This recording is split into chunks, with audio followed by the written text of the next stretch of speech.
আজকের গণমিছিল প্রমাণ করে, গণমিছিলের উপস্থিতি প্রমাণ করে ছাত্র শিবিরের 2008-06 সাল থেকে 2024 সাল পর্যন্ত যে নির্যাতন এবং টর্চার আমাদের উপর গিয়েছে, আমাদের কেন্দ্রীয় সভাপতি থেকে শুরু করে কর্মী পর্যন্ত যে নির্যাতন সয়ে যেতে হয়েছে, আমরা কোনোভাবে এরপরও ছেড়ে দেই নাই। সামনেও কাউকে আমরা ছাড়বো না যদি আওয়ামী ফ্যাসিবাদকে পুনর্বাসন করতে চায়। গুলি চালিয়ে আমাদের ভাই আবু সাইদকে হত্যা করেছে, আমাদের ভাই শহীদ শান্ত ওয়াসিম সহ অসংখ্য ভাইকে হত্যা করেছে।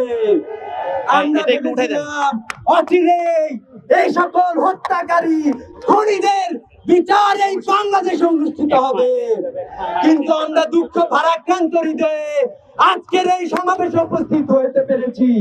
আমরা দেখছি যে খুনিরা মাত্র কয়েক মাস আগে চোখের সামনে আমাদের ভাইদেরকে হত্যা করেছে, পুরো পৃথিবী যার সাক্ষী হয়েছে, তাদেরকে এখনো গ্রেফতার করা হয় না। আমরা দেখছি খুনি শেখ হাসিনা, তার কুলাঙ্গার সাঙ্গপাঙ্গরা, ছাত্রলীগ যুবলীগের সন্ত্রাসীরা এখনো আমাদের ভাইদের উপরে গুলি চালিয়ে হত্যা করছে।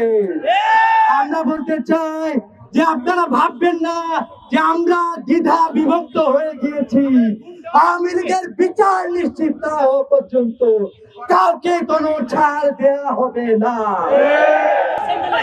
আমরা সরকারকে বলতে চাই, খুব দ্রুত সময়ের মধ্যে যারা আহত পঙ্গুত্ব রয়েছে তাদের সুচিকিৎসার ব্যবস্থা করতে হবে।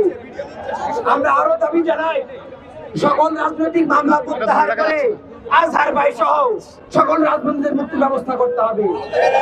সকল শহীদ আহত পঙ্গুত্ব বরণকারী ভাইদেরকে রাষ্ট্রীয় স্বীকৃতি প্রদান করতে হবে।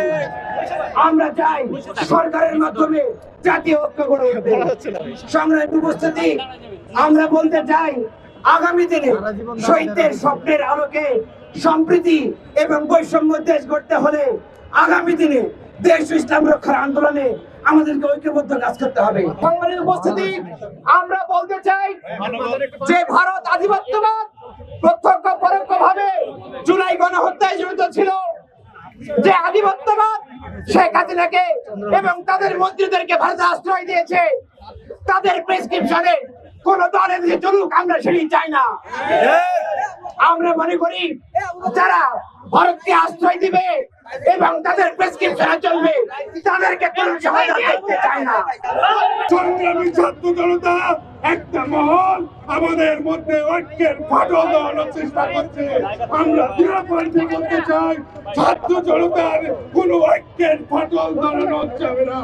যারাই আমাদের ঐক্যের ফাটল ধরানোর ষড়যন্ত্র করবে তাদেরকে রুখে দিতে হবে।